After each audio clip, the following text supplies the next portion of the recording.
There we go. So if anyone does not want to be recorded, know that now. Hold on. All right. There we go. All right. You should see my screen now. Okay. So again, please check in. This is your last chance to kind of get that QR code if you are just joining us. Really, really, really important so that you get updates on the programs, any deadline changes, any program changes. They do happen. So we highly recommend that you check in just so we have the most up-to-date information. And again, if you have any questions, please add that to the chat. Oops, here we go. All right, so this session is on studying abroad in China, Taiwan, and Hong Kong. If that is not what you want to learn, you can still learn that. And again, my name is Emily Louie. All of the study abroad advisors do advise for all the countries, but we all have specializations. And I would say that China, Taiwan, Hong Kong is my particular specialization. I've done extensive study and work and lived in all three. So if you have any particular questions after the session, feel free to let me know. So the way I organize this is I try to answer the most commonly asked questions. Okay, so and try to clear up as much confusion as possible because the world of study abroad is quite confusing. So the first question is always like, how do I do it? So most students just think like, oh, I just sign up for study abroad and then that's that. And you actually have a couple choices, which is great. But then that also means sometimes that can be intimidating because it's like, which choice is best for me? So I'll talk about the different choices and then I'll talk about which ones are best for you, keeping in mind that you can always meet with me individually because you may have a special, unique situation where we might want to talk through some options. So the first option is UC Education Abroad Program. And we use a lot of acronyms, so that's UCEAP. All you need to remember is that it's the one that starts with UC, like UC San Diego. It starts with that one because what that means is that it's within the UC system. So think of it like if you were to study abroad at a different campus. It just so happens that that campus is in China or Hong Kong or Taiwan. But basically, that's how UCSD treats all of the programs within UCEAP. This is by far our most popular program. It's probably the program most likely most of you will be going under. So just keep that in mind. But I'll talk about the other options as well. So the great thing about the UCEAP program is that it's within the UC system, which means that your grades automatically populate into your UCSD transcript. You don't have to take a leave of absence. You don't have to work with admissions to get, take a leave of absence and then get readmitted. A lot of the coursework does transfer over. All the universities are pre-vetted. There is some quality, obviously, control. So a lot of quality control, I should say. So you could expect a UC quality of education. There's travel insurance. There's everything that you would expect if you were to study at another UC. Basically, you have. The thing that is probably the most intriguing for UCEAP for most students is that pretty much all of your UC-based financial aid will travel with you, meaning your federal, state, and UC-based financial aid. So that is really, really, really helpful for a lot of students. I can tell you that for some of our programs, especially those in China, some students either pay the same as they would if they stayed in San Diego. Some even save money because of that ability to use their financial aid. So that is, again, our by far most popular program. Again, majority probably will be using an UCEAP program, but I always think it's important that you know what the other options are in case that is a better fit for you. The second option is a global seminar. That is only a summer program. And basically you take 2 courses over the summer and it's led by UC San Diego faculty members. So remember, you're not, it's not going to be someone from Taiwan or Hong Kong or China. There is only one program that fits within this portfolio that is going to be structural engineering in Taiwan. If you are just happen to be a structural engineer, have a free summer and want to go to Taiwan, I 10 out of 10 recommend it. However, most of you are not that very specific case, so I'm not going to spend too much time talking about it, but it can be a very good fit if you are interested in that topic area. The other option would be global exchange, which does not unfortunately have any programs within the parts of Asia that we're talking about for today. So we're not going to spend a lot of time talking about that, but basically that's when we do reciprocal exchange between our campus and another campus. The last option that may be of interest to you is the Opportunities Abroad program, or OAP program. Basically what that is to use like another provider. And I'll talk about situations when you would want to do that. So there are some cons with that, and I'll talk about that in the next slide, but I just wanted you to be aware that that could be an option for you. So actually I'm going to do this slide first, and then I'll talk about EAP. So it's like, which program is the right one for me? That can be really, really difficult to choose. So then let me just, review them, like the most common one. Like I said, most of you will be using UCEAP because all your financial aid will follow you. You'll earn UC units. Your grades will automatically populate into your UCSD transcript. Is a lot less paperwork, is a lot easier for a lot of our students. Again, global seminars are if you want to be in a small cohort group. For this particular section, if you're a structural engineer that wants to go to Taiwan, then great. Otherwise, I could see it maybe not as interested for you. The OAP option is good for students who don't meet the UCEAP eligibility requirements, which I'll talk about after each program. So for example, if the requirement is a 3.0 GPA and you're sitting at 2.5, then an OAP program could be a option for you. If you want to go to a country that's not offered by UCEAP. So again, we have Taiwan, Hong Kong, and China all covered within UCEAP. But for example, if you want to go to Mongolia, there's no UCEAP programs for that. So you would have to do an OAP program. The last one that is pretty important is that if you're an out-of-state student or an international student and you don't want to pay the non-resident tuition, you still do have to pay that with the UCEAP. So you pay exactly what you would pay at UCSD. Then that would be a good option for you potentially. And then I would recommend that you make an appointment with us, because sometimes it still wouldn't make sense and it still wouldn't actually be better for you to do a UCEAP program. So there's a lot of different options, but I just want you to keep that in mind. But majority of this presentation is when we spent on EAP or UCEAP, because that is what most of you will do. I'm going to go back to this slide. So again, the EAP program is our largest program partner. It's literally a part of the UC system, which is quite nice. It's only open to UC students. So that is something that's really unique to UC system. Now that said, when you study abroad, it doesn't mean that you're only studying with UC students. There are some programs that do that, but your majority of the programs in this portfolio, you would actually be at PKU or NTU or Hong Kong University, or whichever university you're based at, you'd be just like one of their students. We have a bunch of different options. I already talked about financial aid and no GPA. So again, that's why that's the most popular one. So the way that I structured this presentation is almost by topic. So the thing that I find that students have the most difficulty with is choosing which program. So then sometimes they'll come to me and they'll say, like, I want to study Chinese, right? Like a lot of times that's the most common reason why they're interested in this portfolio. And the difficulty they have is like, which one? Do I want to go to Beijing or Taipei? I don't know. Like, which one's better, Emily? You tell me. And so I'm starting off this presentation by just kind of doing side-by-side comparisons for most of the programs, instead of just saying, here are all the ones in China, here's all the ones in Taiwan. I do that with Hong Kong, but I'm trying to really focus this on like, how do you compare the different programs? Because that is what most students have the difficulty with. You can read a website, you can learn more information. And keep in mind, there's QR codes next to all of the different programs. If one looks interesting to you, scan it in and get more information about that. But if your objective of studying abroad is to study Chinese, you have two UCEAP programs to choose from. So the first one is in Beijing. The second one is in Taipei. And I'm going to compare and contrast the two.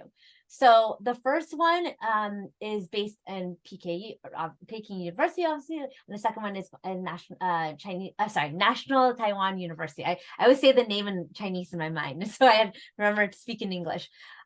So the difference is that the one in Beijing is 8 weeks long versus the one in Taipei is 6 weeks long. So obviously the one in Beijing is going to be more intensive. So that's just something to keep in mind. That said, you do get 15 units versus 12 units in the Taiwan program. The other thing that's different is that if you take the summer program, then you would take two Chinese language courses with the Beijing program, and then with the Taiwan program, you would take one Chinese language course and then one exploring Taiwan course, which is actually pretty cool. You do like a lot of field trips, you learn about the history of Taiwan, you learn about like culture, all kinds of, like a lot of students really, really enjoy it. So it is a little less intensive on the language, but it's but you get to learn more about like the broad country itself. The other thing to keep in mind is that if you want to do a fall program, you have to do the Beijing program. There's no other fall option. So the summer is where you really get the choice. The last big difference between these two programs is that obviously in Beijing, you're going to be learning simplified Chinese. And then if you want to learn traditional Chinese, you do have to go to Taiwan and Taipei. So those would be the biggest differences between those two programs. And I just saw the question about the program in Shanghai, and then I will talk about that. These are just programs that are specifically focused on learning Chinese. Okay, so there is a program in Shanghai, and I'll get to that in just a minute. But if your objective is to learn Chinese, I would recommend one of these two programs because the whole program is focused on language learning. Okay, but again, there are other programs going in there. But I just wanted to start off with these two because that is the main reason most of the people want to study abroad. So keep in mind that these are the eligibility requirements. And so just keep that in mind. You have to have sophomore standing, note the GPA requirements, and then also just the application deadlines. Okay, moving on. Come on, slide. Oops. All right. So here are the non-language based programs in China. And what I mean is that your program isn't solely focused on learning Chinese. That doesn't mean you're not going to learn Chinese by just simply being there, but meaning like, for example, if a student from Taipei came to UCSD and just took normal classes, obviously they're going to practice their English, but it isn't like they're taking classes like focused on English learning, right? Like maybe they could take an English class, but that's still like assuming that you have a high level of English already. So that's what I mean by they're not just solely focused on language learning. So this is also one of the areas that students get a lot of, come to me a lot oftentimes because they're like, okay, fine, I want to study abroad in China, but there's so many options and I don't know which one to choose. So I will try my best to go over like contrasting the differences between them. The first one is obviously Beijing University, and so is we also call it PKU. I know as PKU. It's kind of like how we call UCSD. I very rarely say UC San Diego. So you'll hear PKU a lot. It is obviously it's in Beijing. It is the #1 rated university in China. So the first thing I will say is extremely competitive. Full disclosure, most students who study at PKU, if they take courses in Chinese, I would say is a vast majority of them come back with a lower GPA. Now, that said, you can take classes in English, and that tends to be a little bit easier for students. And I would say in general, students come back with a similar GPA, slightly lower. So just keep that in mind. Keep in mind that PKU is extremely competitive. Students with a PRC passport are not eligible, and I could talk to you about that individually if that is your situation. Just keep in mind that you can only study abroad in at Fudan University if that is your case. But if you have a dual citizenship or any other type of passport, there are ways for you to still study at PKU. There is only the spring and year option, so keep that in mind as well. Sorry, I have it listed twice. I don't know why. But so I would say PKU is a good choice if you want like that reputation of like basically going to like the Harvard of China. But again, keeping in mind that it is extremely competitive. Fudan University is probably our most popular university. We don't see as much of that GPA drop that I heard, I was referring to at the PKU. There are more English courses specifically taught in the humanities and social sciences. So that's something to keep in mind. They do have a fall option. So keep in mind, something else I should have mentioned is that if you study abroad during spring quarter, that does spring semester, that does span our winter and spring quarter. So if you, for example, we're going to study at PKU, For spring, that would mean you would miss both winter and spring quarter at UCSD. So if you wanted to study abroad in the fall, then Fudan University would be your only choice in China. There are some advantages to studying abroad in fall. So similar to like if a student from Taiwan were to come here, you know, obviously, as you just all experienced, there's welcome week, there's orientation, everyone's excited for this new school year. And that's a very different experience than someone coming in, for example, during spring quarter, where everyone, you just kind of start classes. So that's something to keep in mind. Fudan University also hosts our Shanghai summer program. And so that was not on the last slide because it wasn't all the summer programs, that was all the language-based programs. So this is an option if you want to do summer. One thing I will keep in mind as a word of warning is that it'd be similar to if a student were to study abroad at UCSD during the summer. Like you could obviously come to the campus and like you're there and that's cool, but most of the students are not there. And obviously doing summer school at UCSD is a very different experience than if you were doing it during the school year. And I say that's pretty universally applicable to all the international universities. So keep that in mind if you're considering the Shanghai summer program. It is a great program, but it is a very different experience, and it will be mostly international students on campus, unless Chinese national students. The last option for you is Tsinghua University. I would say that this is a great option for those who are focused on engineering or economics and business. They tend to be very strong in those topic areas, less so with the other topics. So again, if you want to do more like humanities, social science, I would highly recommend Fudan University. But otherwise, I would recommend like for other students to go towards engineering and economics based. And then keep in mind there is also only a spring option. I would say that's probably our least popular university within China. Fudan is probably our most popular, with PKU being second. The last one so again, for your summer options, you have the language-based programs I already spoke about. So the one in Beijing and then also the one in Taipei. You have Shanghai summer, which is more of your traditional study abroad experience, and that's based at Fudan University. The last one is you also have this summer global internship option, and that is based in Shanghai. You're not affiliated with a campus, so keep that in mind. So it'd be like someone coming to San Diego just doing internships. So not affiliated with SDSU or UCSD or anything like that. They're just there and doing their internships. It is with a partner called CIEE. You can scan the QR code to get more information. So keep in mind, you're only doing an internship. You're not taking any courses. But I do like to show this slide just to make sure that it is a good fit. So I would say, again, if you are a business, finance, communications, entrepreneur, that sort of industry, then this is a great fit of a program. If you want to go into psychology, health sciences, law, I would say that your internship options are going to be pretty limited. So I would say to perhaps explore some other countries, and we're happy to advise you on how to best do that. But just wanted to review that really quickly and make sure it's a good fit for a program. So keep in mind that there are ruling deadlines for most of the programs in China. So they do open November 1st. They are ruling deadlines, which basically means first come, first serve. So I highly recommend applying. If you know for sure you want to apply, that you apply as soon as possible, just because they are ruling deadlines, and a lot of the programs do have limited seats. For the spring programs, obviously you want to,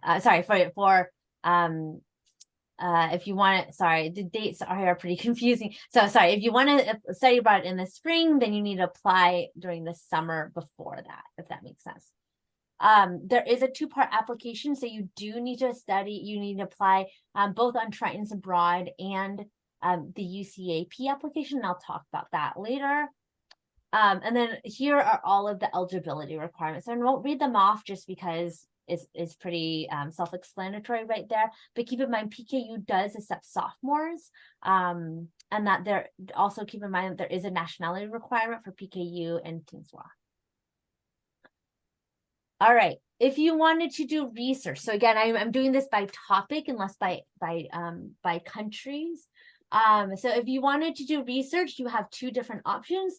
You can do research in Taipei, and then you can do research in Hong Kong. Both of these are summer programs. And again, I'm just going to compare and contrast them because a lot of times students are like, I want to do research. I don't know which one to go to. So just keep that in mind.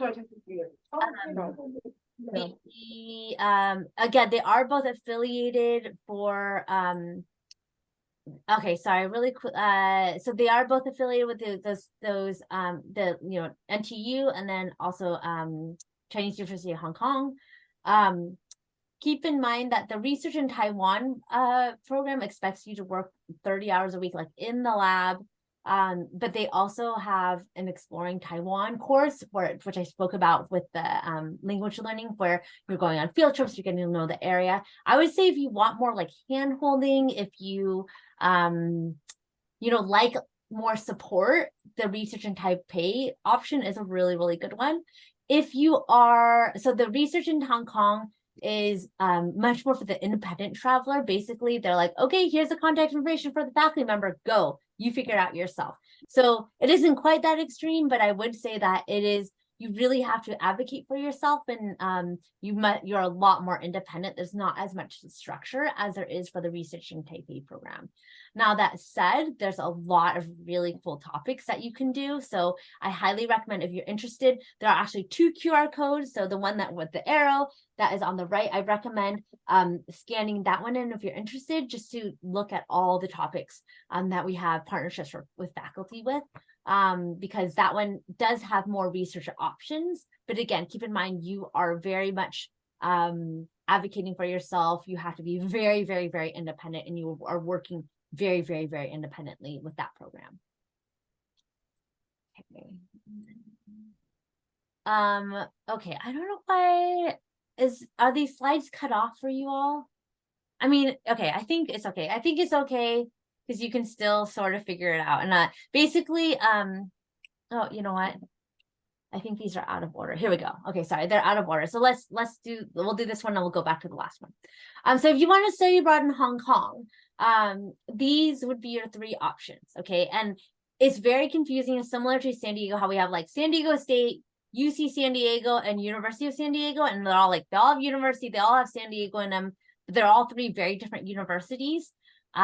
So Hong Kong is like that. So I know they all have the word Hong Kong in them and the word university in them. So it's very easy to get them confused.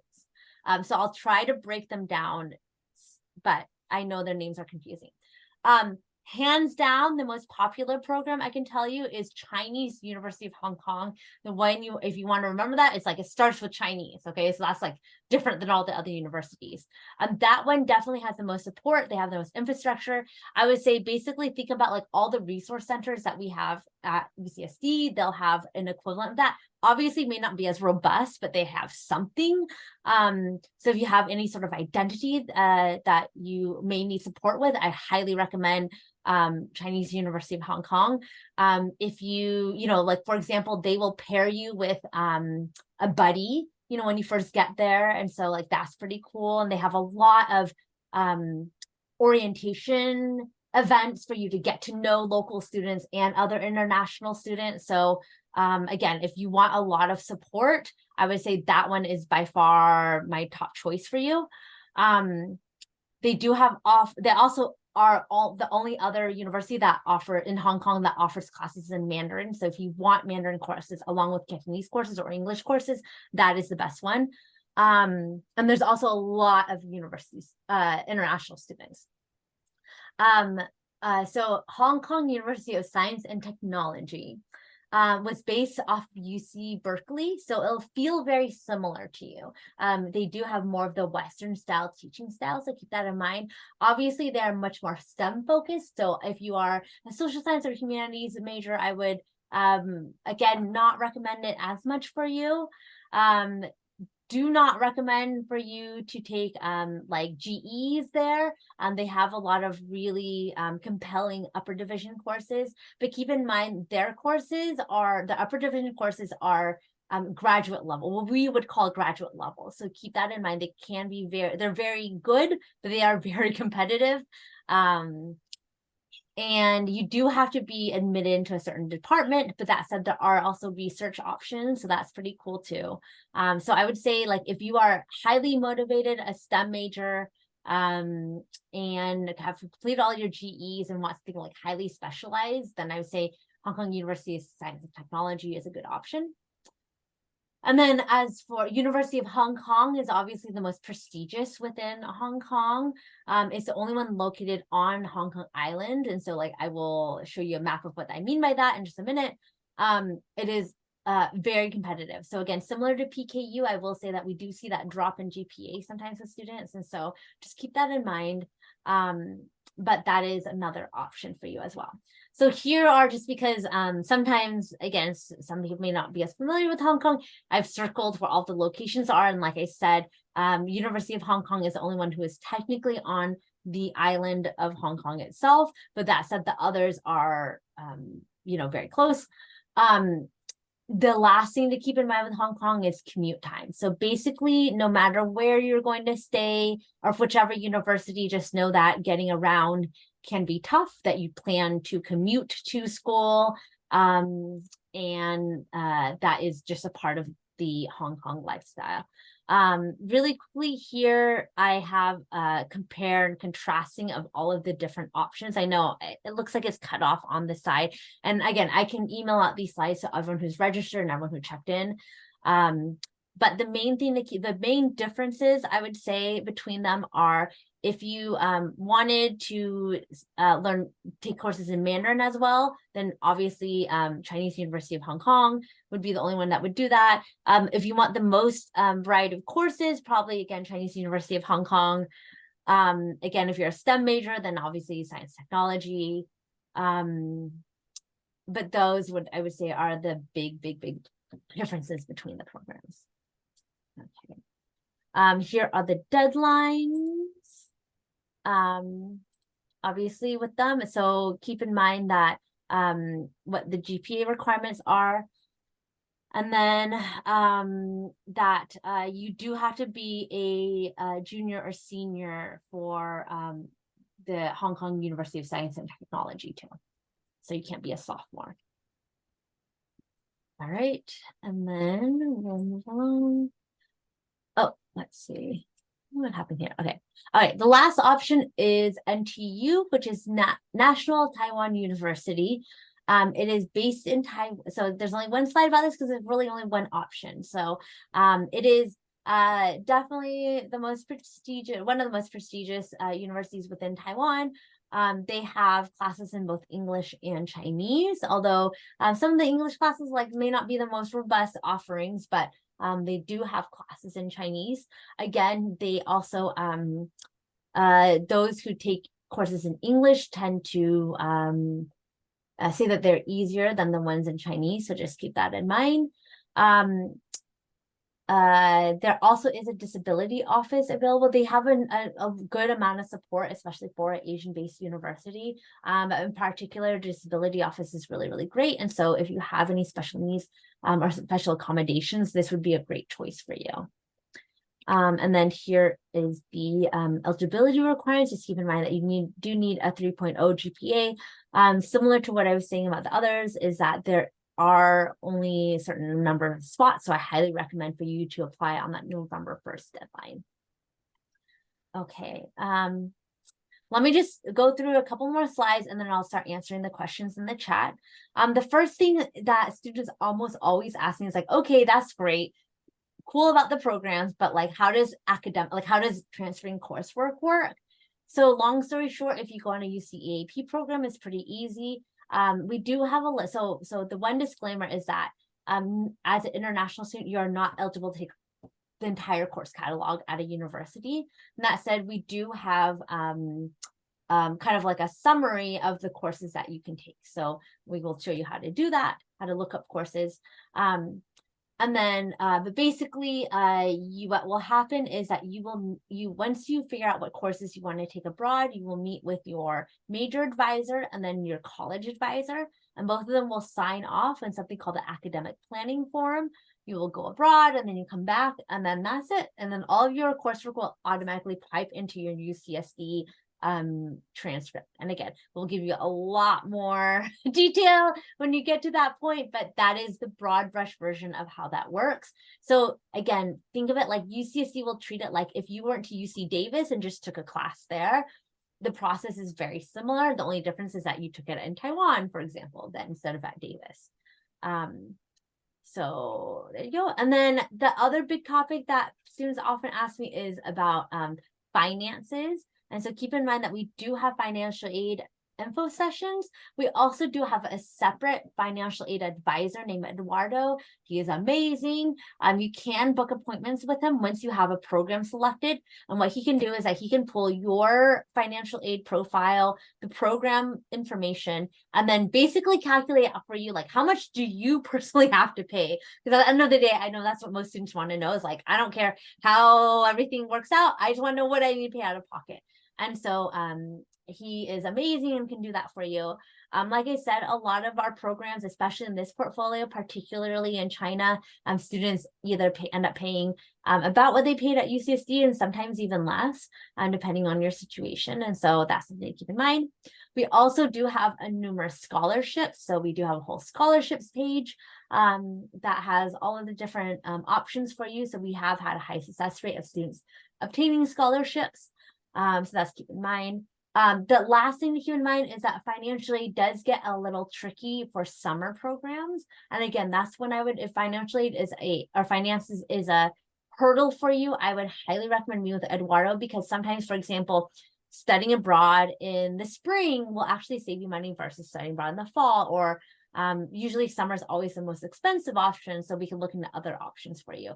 So Eduardo can help you with all of that as well as we can. So just keep that in mind as within the topic of finances. All right, I'm going to the last two things is that keep in mind that we are going to have numerous events. So the first one is that we are going to have Expo is what we call it. It's basically a study abroad fair. Is on October 23rd. If you want to learn about more programs, you want to meet the advisors, if you want to learn of just, if you're like, I don't know, I'm studying, but I'm just investigating, this is a great event for you to go to just to learn about all of your options. So keep that in mind. Again, there's a QR code. There also is going to be UCEAP Virtual Study Abroad Fair on Thursday, October 26th. The QR code is also on this slide. So that's where UCEAP will highlight all of their programs. They have programs in Italy and Ghana and Chile and all sorts of different countries. And so it's a good way to kind of learn about all the different programs. Okay, so what is the application process like? Like I had mentioned, there are two applications. So you need to submit one to Triton's Abroad, which is our UCSD-based application. And then you need to also submit an application within the UCEAP portal. Okay, so it sounds intimidating, but I promise you, you can finish probably both applications in like, I don't know, an hour, maybe 2 hours at most. But neither of them are necessarily hard. So I cannot encourage you enough. If you know you want to study abroad, just apply and apply early. You do not have to write any essays. Okay, so again, just apply and apply early, because I'd like you to get a seat, because there are only so many seats available. Make sure to apply by the deadline, so keep that in mind. Applications just open, so yay. And then the UCEAP applications won't open until November 1st at 9 a.m. So keep that date in mind. The last thing is that you can study abroad multiple times. I think I saw that question going through the chat, so I'll answer that right now. So for example, if you want to study abroad, let's just say in Hong Kong, fall quarter, and then Taiwan, spring quarter, and then just for funsies, you want to study abroad in England, summer quarter, for summer session, you absolutely can do that, no problem. But you would basically almost treat each program like a separate application. The other common question that I get is, let's just say I love Taiwan, like I study abroad there in fall and I love it so much and I want to stay there for spring. There are ways that you can extend your stay. Again, we would work with you individually on how to do that, but just know that can be an option. So you also can just kind of like test it out for fall and then kind of see if you want to extend it out. But like I said, you also can do multiple study abroad. If you want to change your countries too, you just have to apply on time and basically treat it like a whole new thing if you are using different countries or going to different countries. The other thing to keep in mind is that you can only apply for one UCEAP program at a time. So I would say out of all their options, if you apply to the one that you obviously want to go to the most, if there are two programs and you're thinking like, ugh, I really, really, really want to do both of them, and I don't know, it's kind of a wash, I would say apply for the one that has the earliest deadline first to make sure that you get in, because for some reason, if you're not able to get in, then you still have time to apply for the second one, if that makes sense. So again, we have drop-in advising, we have a lot of advising. That is where you meet with an advisor and we can work with you on how to do all of that and the logistics of it. Okay, and then don't forget exactly what I was mentioning is that we also have drop-in advising. We have it on Mondays, Thursdays, and Fridays. If you go on the Study Abroad website, you pretty much can find the information for drop-in advising fairly easily. You can meet with me, you can meet with any of the other advisors. If you want to meet with me specifically, just select meet with Emily, and then you'll get directly routed to my area. Or if you selected China, Hong Kong, or Taiwan, then you also will get automatically routed to me. So just keep that in mind. And then if you have a really, really complicated question, then that is, first going to drop in advising, and then I do also take appointments with students if needed. If for some reason, and I know because like, this is my case where I really want to study abroad, but my mom was not as keen about the idea. If you ever want like your parents or some other person in your life to join an advising appointment, and that's not a problem, just let me know and we could always make an appointment. And I could tell you right now, for drop-in advising, I don't mind if anyone else is there too. You could just share with them the link that you get for the Zoom meeting. So just know there's an open invitation. Anyone in your life is welcome to any of the advising appointments with me. And then the last thing is you can always send me a VAC message as well for the Virtual Advising Center. I would say that's good for a question that could be answered in one sentence. So obviously, again, a lot of messages. There's 40,000 students and only one of me that specializes in this area. So if I can answer in one sentence, just send me a VAC message. If it's more than I would say I can answer in a sentence, just come to drop-in advising is what I would recommend. All right, so let me start to weed through the questions. Okay, so how do you check in? We got that. Do you need a recommendation? I already answered that, but I'm going to answer it again. No, you do not. It's the short version. That might change. PKU used to have one, but they do not anymore. Will you have access to a gym? Most likely. Sorry, I should have mentioned all of the housing is self-arranged. That said, we don't just like throw you out to the wolves and be like, haha, good luck. So there are obviously certain housing facilities that students like are really like, think of it something like Crossroads or Costa Verde. Like a lot of students are live in those areas or in those facilities. They're already vetted. We know that they're good. And so, something that they're convenient for students. And so UCEAP will offer recommendations of where to stay. But that said, for example, if you want to go to NTU and your, I don't know, aunt lives in Taiwan, that's totally fine. You can stay with them. So that's not a problem. That's the one nice thing about being quote unquote self-arranged. So think of it is exactly like what it is like for you at UCSD, where for the most part, you're deciding for yourself if you want to stay in the dorms, you want to stay in an apartment, you want to stay a family, you can do whatever option.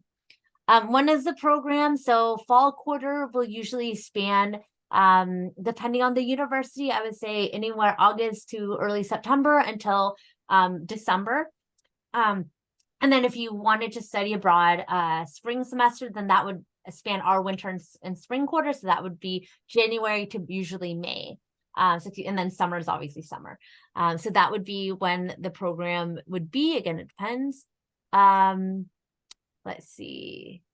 Keep those letter of recommendations, Naomi. Like you will use them. Don't worry. Like, because you use them for scholarships, you'll use them for other things. So don't worry. How much will it impact the time it takes to complete our undergraduate degree? It really depends on how much time. So most students are able to fulfill requirements while they're abroad. Some don't.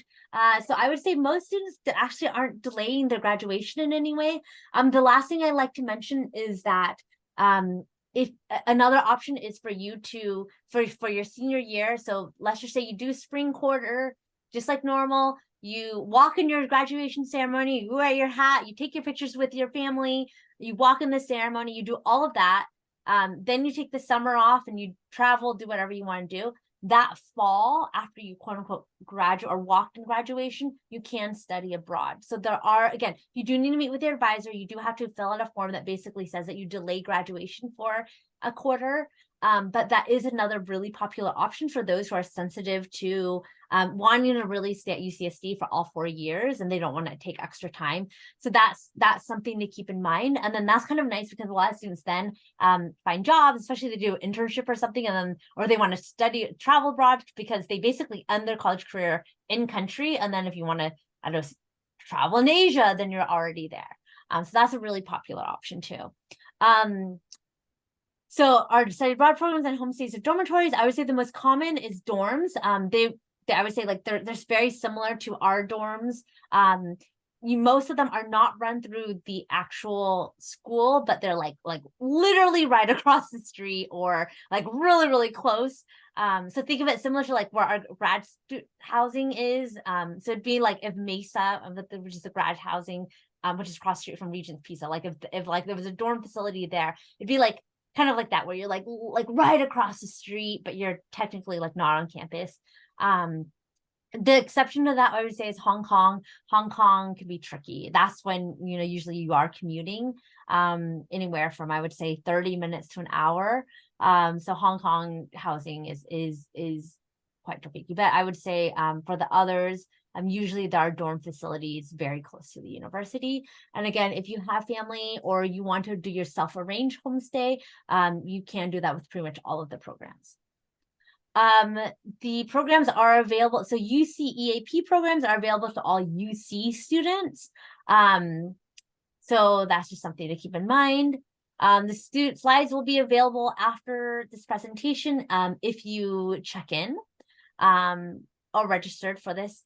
Is the tuition equivalent to UCSD tuition? I would say yes, with a disclaimer, like ish. There are ways. So if you go to the UCEAP website and then you look at the program, there is a tab that says finances, I want to say is what it's called. And then that way it'll tell you the cost of the program. Like I said, for most of the programs in China, Taiwan, and Hong Kong, you're going to be paying similar to UCSD. I mean, a little bit more on average, but again, some of the programs are cheaper. It really just depends on your financial aid. Some students get more financial aid to study abroad. It just really depends on your package. So I would say around there. That said, obviously you're paying for your flight on your own. That is not including your tuition costs. So obviously that is a chunk right there.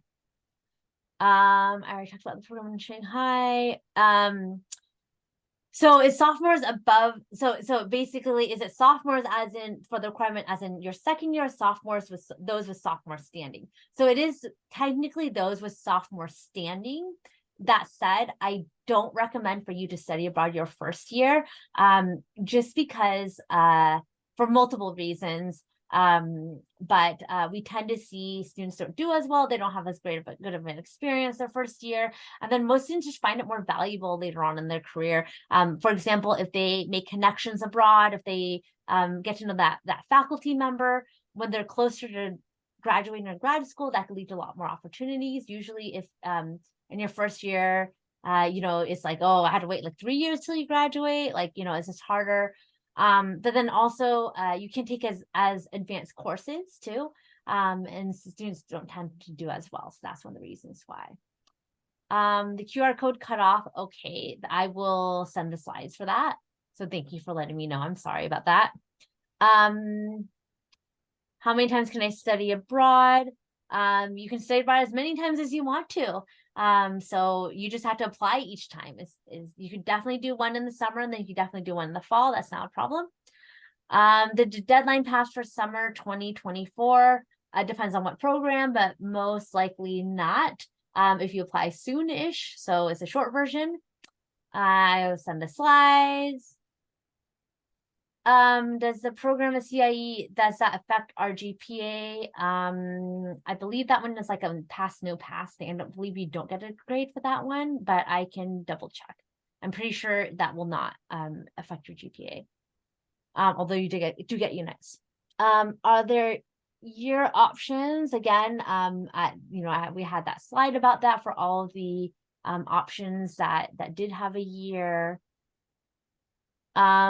You tried to apply for Triton's Abroad, becomes back as an error. So I would either send a VAC message or IT message. So you go on Triton's Abroad, there should be like a contact us or a help button.